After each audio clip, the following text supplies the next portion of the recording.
Tapi berarti memang secara straightforward dampak langsung yang dirasakan oleh para pelaku industri tambang jika kebijakan bea keluar yang diterapkan adalah margin ya Pak yang semakin tipis berarti ya Pak ya secara Iya, tentu simpelnya. saja biaya operasional kan semakin meningkat ya, harga terus turun ya. Jadi marginnya makin tipis, makin tertekan.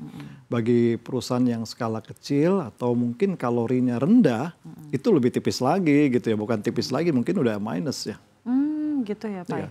Nah ini kira-kira dengan adanya rencana penerapan bea keluar ini Pak, apa yang akan dilakukan asosiasi-asosiasi industri batubara yang ada di Indonesia? Apakah akan melakukan audiensi pada kementerian mengatakan bahwa ini sepertinya bebannya sudah terlalu banyak atau seperti apa Pak mungkin rencana ke depannya? Ya, kami sebagai mitra Konkretnya lah ya, pemerintah heeh. paham sih ya. Pemerintah juga pasti ya memahami isu yang dihadapi oleh Iya ya. pelaku usaha dan juga Kementerian Keuangan yang memasak ya sebagai think tank dari keuangan kita mungkin paham lah ya bahwa biaya keluar itu tujuan penerapannya seperti apa. Dan sehingga kalau ditambahkan bebannya tentu akan berdampak pada kelangsungan usaha. Memang short term mungkin ya, Iya. mungkin bisa menambah penerimaan negara, tapi mid term, long term, alih-alih dapat penerimaan negara lebih tinggi, justru ke depannya ke potensi untuk mendapatkan pajak atau bahkan lapangan pekerjaan akan semakin berkurang gitu ya.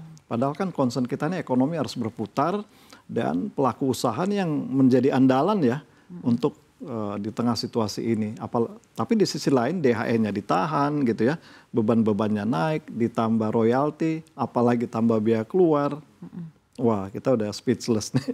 Oke baik. Pak apakah ada potensi industri tambang akan melakukan pengurangan produksi atau ekspor bila bea keluar diberlakukan? Itu bisa-bisa saja ya.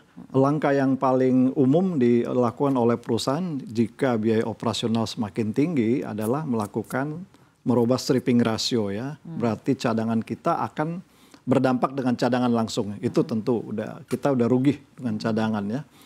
Dan opsi efisiensi udah dilakukan setelah berapa tahun yang lalu udah lakukan efisiensi secara ketat. Nah, dengan tambahan beban ini tentu efisiensi yang akan dilakukan ini yang paling dikhawatirkan kan. Jangan sampai ada pemutusan hubungan kerja. Ya, dalam situasi seperti ini opsi ini mungkin dilakukan dan itu terjadi waktu kita masih ingat ya, masih fresh lah ingatannya waktu 2012 yang lalu ya harga batu bara sangat tinggi, beban biayanya juga nggak terlalu tinggi waktu itu tapi harganya turun, banyak yang di PHK. Tapi dengan kondisi sekarang ini agak berat ya. Tapi sudah ada RAB kan Pak yang di store sebenarnya dalam hal ini Pak?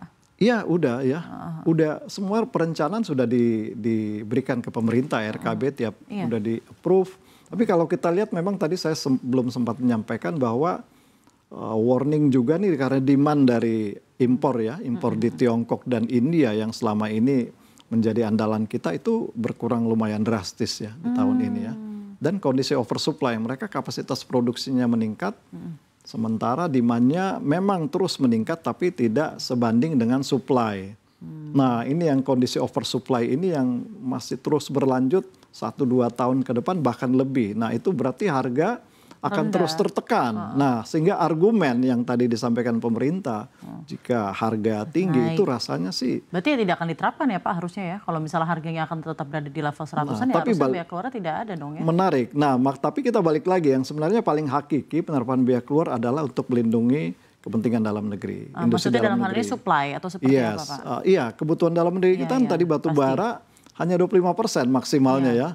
Paling banter bisa 26-27%. Kemudian emas juga ya, produksi dari Freeport mereka udah memproduksi ya. Emas yang dijual ke Antam itu pun hanya serapannya kurang dari 50%. Andai kata serapannya 100% untuk mengontrol itu pemerintah bisa menerapkan biaya keluar. Jadi ini fungsi kontrol ya biaya keluar sebenarnya. Bukan fungsi penerimaan negara, karena penerimaan fungsi negara untuk itu selayaknya adalah pajak begitu ada pajak, ada non pajak ya PNBP dalam hal ini royalti yang baru dinaikkan. Keadaan saat ini Pak di industri batubara jika dibandingkan saat COVID-19 lalu, seperti apa Pak jika berusaha dibandingkan? Ini menarik nih ya. Iya, kalau kita lihat COVID kan udah berlalu ya, kita tahu skenarionya ya. Jadi harga dalam 12-14 bulan tuh kalau kita pakai batu bara ya, harga tuh memang di bawah $70, di bawah harga ke PLN ya. Tapi memang udah diproyeksi jika COVID-nya berlalu itu kan akan meningkatkan penerimaan kan karena ekonomi akan boosting ya. Dan memang terjadi. Itu langsung boostingnya spike gitu. Nah, kalau di saat ini kita kan nggak tahu kapan nih berakhir. Uncertainty-nya mungkin lebih panjang dari COVID yang tadinya cuma 16 bulan. Betul. Ini mungkin berapa tahun ya ke depannya sehingga light at the end of the tunnel ini nggak kelihatan nih. Gitu loh. Kalau COVID tahu nih, wah ini bakal spike nih kalau COVID bisa ditekan dan memang gitu kan. Ini kita nggak tahu apakah 1 tahun, 2 tahun, 3 tahun ke depan situasi masih seperti ini gitu loh. Harusnya seperti apa Pak idealnya agar sektor minerba di tanah air khususnya industri batu bara ini bisa menjalankan operasionalnya dengan baik tengah tantangan yang dari global juga sedang banyak begitu Pak? Nah yang menarik memang karena ini sektor batu bara mineral ini andalan pemerintah ya. Andalan kita dan advantage dari kita. Tentu saja kalau dari perspektif pelaku usaha ya. Kalau pemerintah tentu saja di satu sisi penerimaan negara kami juga memahami. Namun yang penting adalah bagaimana industri ini bisa survive ya. Survive bisa menciptakan mempekerjakan yang mempertahankan tenaga kerjanya, membuka lapangan kerja. Jadi instrumen kebijakan ini harus benar-benar membuat perusahaan itu bisa terus melanjutkan kegiatannya dan berinvestasi. Dengan kata lain, margin usaha yang bisa ditekan. Dalam hal ini kalau harga kita nggak bisa kontrol ya.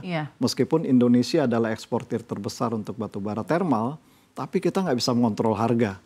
Gitu. Oleh karena itu yang bisa dikontrol adalah biaya operasional yang dalam hal ini kebijakan pemerintah, regulasi pemerintah. Nah ini yang kita harapkan ada insentif di tengah situasi yang tidak menentu ya. Insentif dari pemerintah itu adalah bagaimana pemerintah bisa mengurangi beban pelaku usaha. Ini menjadi insentif. Jadi kita nggak minta yang baru sih. Nggak minta wah ini, tapi paling tidak kebijakan yang saat ini yang menurut pelaku usaha menjadi disinsentif ini ditinjau kembali. Itu aja, kita nggak minta yang hal-hal yang baru.